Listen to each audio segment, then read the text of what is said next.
We'll go right to questions. Got a mic? Right there.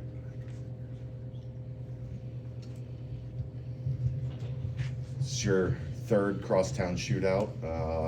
Has your view of the rivalry changed at all in 3 years? I mean, I'm sure you knew what it was when you got here, but now that you've experienced it a couple times, what's your thoughts? Yeah, probably like a lot like the players, right? You have an understanding of, that it's a big game and it means a lot to the community. It means a lot to both fan bases and both programs. So you understand that because you've heard about it, but once you've experienced it, you have a little deeper understanding of it.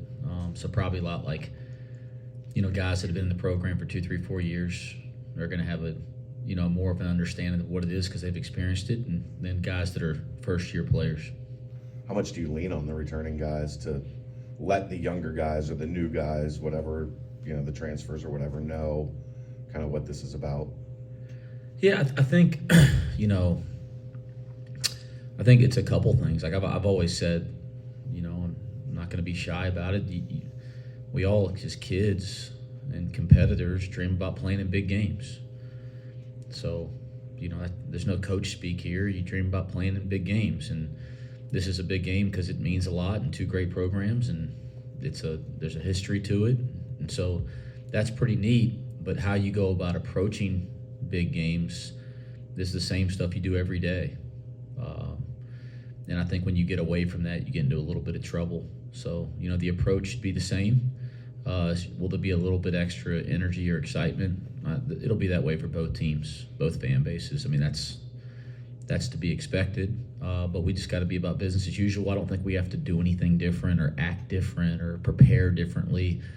I think the guys know that there'll be some heightened energy around town, and there'll be some national attention, certainly a lot of local attention, and we just got to double down on the things that we do every day in our preparation. So there shouldn't be a lot to talk about. There shouldn't be a lot to prepare for that's any different than a normal game, but it'd be silly not to recognize that there's a lot more energy around this one. Keegan and Scott? You're obviously a part of one of the better rivalries in all of college sports. How does this Crosstown Shootout and all the pomp and circumstance kind of compare to North Carolina and Duke? Yeah, it's a question I get every year, and I think I actually get this privately a lot. People always want to say, hey, how's it compared to the Duke-Carolina game? Trying to compare either one of them is unfair to the other because they're different. But what I will say is the intensity of this game is just so unique. I honestly haven't experienced anything that I can relate to that intensity this time in the year. Early game that every year has a certain level of intensity. I can't relate anything to that. And that's cool, right? And both programs, regardless of the outcome of the game, will be more prepared for what comes next because of that. But comparing it to it's just not fair either way. And I have such great respect for both rivalries in both games. The main players have changed since last year. What do you see of them? And obviously you're not going to give me your whole scouting report, but they've played some pretty. They've played Houston, they've played Purdue, they've played some tough people, and they're 4-4, I think, going into tonight. Yeah, I just have listen, guys, I have a great respect for Sean Miller. I have a great respect for their players and their team. It presents challenges. It's our first really it's our first high major game on the road, in a hostile environment. I mean, there's a lot of challenges. For us, we got to continue to grow, continue to work and prepare, and I think we got guys that want those types of challenges. But listen, there's a lot of respect. They're a really good basketball team. They've been tested already this year. They have a great coach. So again, all the pomp and circumstance around the game and all the excitement in the community, I love that. I'm not going to sit here and downplay. That's great, but when it comes to what really just happens day to day, it's the same as always, guys. That's the truth. Everybody goes, well, coaches try to spin it. No, I mean, the pomp, the circumstance, the excitement, the energy. Heck yeah, we all want that, man. We're competitors, and I'm sure that they feel the same way over at Xavier. Our players will be excited. Their players will be excited, but when it comes to what this is about, It's about going in the. It's the same thing I'd say every week going into every game. It's about going in the gym and trying to get better, one day at a time, one drill at a time, and then whatever happens when the game is over. Do we want to win it? Heck yeah! But should we want to win against Gulf Coast? And when the game's over, we're gonna go respond the next day the way we'd respond win or lose. We're gonna work hard and get better. And we're gonna keep it going. So I'm not trying to downplay that this is awesome. I love that we get to play these big rivalry games. It's one of the reasons you want to come to Cincinnati as a player, as a coach, to be a part of cool stuff like this. But we're not going to make something out of it that it's not either. You know, it's just another basketball game in terms of preparation, in terms of how we're going to prepare for it. Coach, looking back at the Howard game, how important was it for your team to face some adversity prior to going into a hostile environment on Saturday? I mean, I just think anything you experience early in the year, or anything you experience any time in the year, you got to figure out how you can learn from it, and how you can grow from it. So everything we've done, I'm not being coy with you guys, just everything we've done this year is a chance to learn and grow, and Howard was the same, you know. And that's the first time we're on the road, so it's a chance for us to try to figure out who we are when we're not here at home in Fifth Third.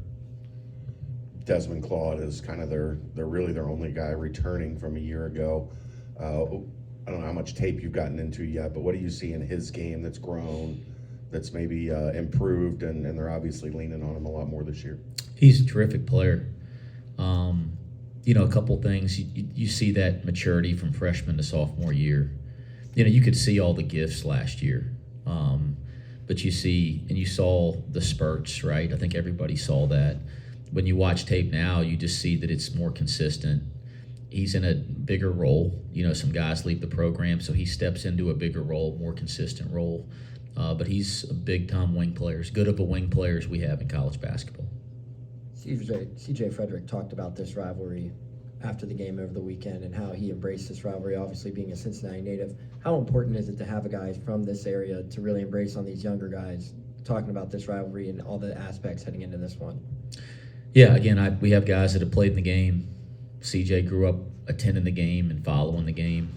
It's going to mean a lot to both teams, both players. To speculate the levels of that, I don't know. I'm spending my time and energy on preparing. And obviously our preparation really starts in a couple days. What we're doing today is what we normally do. We had a week off. We're going to try to have a really good practice and get better. Quincy Oliveri was kind of an underrated guy. He's their second leading scorer, just under 14 points a game. How have you seen him kind of fit into this Xavier offense in his first year with the team? Underrated. You go look at his recruiting last spring. He was one of those highest. He was one of the highest recruited players in the transfer portal. You know, a great player at Rice. I think he came from Rice, right? He's a great player at Rice that was one of the highest scorers in the transfer portal, one of the best three-point shooters in the transfer portal. So I don't know what you mean by underrated. Under the radar. Under the radar? Yeah, I was going to say underrated. He's a damn good player in Conference USA last year. One of the best. I think, was he all-league? I mean, yeah, I mean, I wouldn't call him underrated, but I'd say that maybe being in Conference USA and at Rice, maybe on the national radar, maybe that's what you're referring to. He's a really good player, old, experienced. You know, he shoots the heck out of it, and then he can do a lot more than just shoot the basketball. You spent some time recruiting a couple guys on their roster. Does that help at all when you get into this, that you have some familiarity with a couple guys that are playing key roles for them? Yeah, I don't know. I don't know. I think maybe when you start the scouting report, it's a little different than when you play a game where you're learning those players for the first time. Maybe the learning curve for the coaching staff's a little quicker. I don't know. I've never thought deeply about it, but yeah, we're aware of a lot of these guys. We tried to recruit a lot of their guys. I have a lot of respect for a lot of their players, and some of the ones that I got to know in the recruiting process, they're great kids. So yeah, there's a familiarity that is probably different when you play other high major schools, because there's only so many high level players in recruiting. You know that.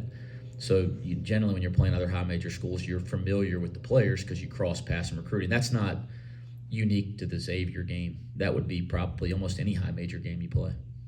Is there any change in Simas Lukosius' status heading into practice today? I don't know. You know, well,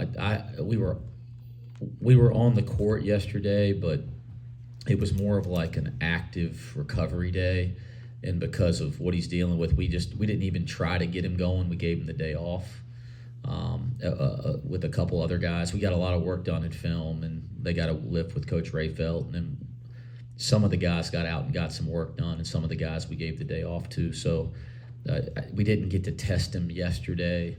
So I imagine we got the best trainer I've ever been around. I mean, he's incredible, Bob Mangine. And generally with this kind of stuff, guys, I'm pretty spoiled as a coach because I don't have to worry a lot about it. Bob will tell me what the deal is when we start practice today. He'll give me another report at the end of practice, and we'll kind of take it from there. Scott, then Joe. Football tends to, for big games, they'll pipe in noise, they'll do a bunch of stuff, they'll play theme songs. Is that anything that ever happens in basketball to try to recreate Centos Center? You bring in a section of kids to cuss at you, anything like that? I don't know what happens in college basketball at other places. I can only speak to what we do, but no, we don't. There's no tricks. There's no tricks. We know it'll be a loud environment. I've experienced it once before. For this game, it's as loud of environment as I've played in, and I felt the same way here at Fifth Third last year. I mean, when this game, you got two arenas that have great support night in, night out, and this game it gets heightened. So I've only been to a game there when we played there. It's the only time I've been in there for a Xavier game, and it was as loud as any environment I've played in. There's no tricks to prepare for that, but the stuff you do every day, you're trying to prepare for, being in hostile environments. And by the way, this won't be the only hostile environment we're in this year. I mean, look ahead at our schedule and look at the league we're playing in. So that's been something we've emphasized from the summer, is just preparing for being in environments on the road. But this will just be the first time we've actually experienced it. To follow up on that, Wes, how difficult is it just fundamentally to win a road rivalry game? I don't know. I don't know how to answer that question, to be completely honest. I think, anytime you play against great teams, anywhere, you can play them in the playground. You play against great teams that are well coached. You got to rely on the things that you do every day. You got to rely on the habits that you build every day. You don't win or lose games the day the game's played. You win or lose games by the work you do day in and day out. So, I love the energy behind this game. I've told y'all I'm never going to shy away from that. But it's not like this week determines who wins the game, right? And sometimes things happen in games that you can't control. But it's the stuff you do every single day to prepare to be in big games. And this will be one of a ton of big games that we're in this year at Cincinnati. You've had Aziz in the rotation now for a couple games. How have you seen him working with, Vic and Odie, especially in the front court together? And are you seeing other teams adjust to having a player like him added to your team? Yeah, I think I said this after our last game, Justin. These are the great problems. Right, and I mean this is a champagne problem. This is the kind of problem you want as a coach, but you add a guy like Aziz, who's an major impact player, into a team after 4 games have already been played, and 2 games that didn't count in the preseason. So 6 competitions against different opponents, and when you're going through the preseason, those competitions, you're going through the first couple games of the year. Especially with all the new faces we have, you're trying to figure things out, right? You're trying to figure out your rotations. You're trying to figure out your best lineups. You're trying to figure out the things to do or adjust offensively and defensively with those rotations and those best. We're trying to find our rhythm as a team. I think everybody can understand that, especially with all these new faces. You throw Aziz into the mix, who's a major impact player, who's extremely different than our other players. Right? It's almost like you're starting that process over again in certain ways. And I like that problem. This is not a coach complaining, but what I'm trying to say is it's going to take us a little bit of time, because it's going to take us a time to figure out how he best fits into all this, how we best utilize his strengths, and then that has a collective effect on everybody else too. How does that impact the other guys on the floor? How does it impact their strengths? And again, when you do that with a player at his stature, after you've already played 6 competitions, it does take a little time. We'll know a lot more about the best ways for this team to play and interact in January.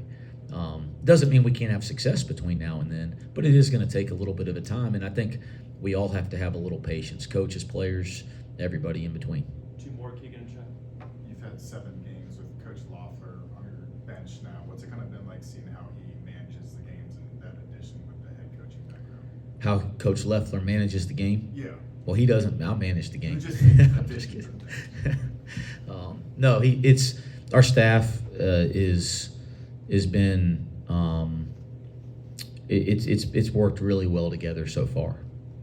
This staff has functioned at a much higher level, and that has nothing to do with pieces in the past. It's like any team that's functioned at a high level. The continuity from years past has helped that more than anything. So is Coach Loeffler seemed to fit in well and find a good role? Yes. But I think the reason the staff is functioning so well has a lot more to do with Coach Dollar and Coach Morgan and Coach Thielen, and Matt Miller, and I can go down the line here, and our 2 of our 3 graduate assistants returning. So there's continuity on our staff, so it's easier to plug in a new face. And then Josh has done a really nice job of kind of finding his role within the staff at the same time. The big story of these games recently has been Xavier getting up big early and then kind of being able to hold off. Is there anything you do to kind of get your team ready for that initial surge, that first 4 to 6 minutes where, especially in their gym, it's going to be? Yeah, again, I love all the interest in trying to break down every aspect of it. Again, That's I'm my not. job. I know I love it. I mean, keep doing it, but I don't have any great answers here. No, I haven't gone back and looked at recent trends in the game. I'm not going to. We're gonna prepare for this game the way we prepare for all of them, and we always try to win the first 4 minutes. We're gonna sit in every timeout this year and talk about a 4-minute game, and I believe there's 10 of them over the course of the game. Is my math pretty good there? And I'm no math guy. Okay, That's correct. There's 10 of them, so we're gonna talk about all 10 of those 4-minute games. It won't be any different for this one than it was for Florida Gulf Coast on Sunday. All right, thanks, Coach. Yeah, thanks.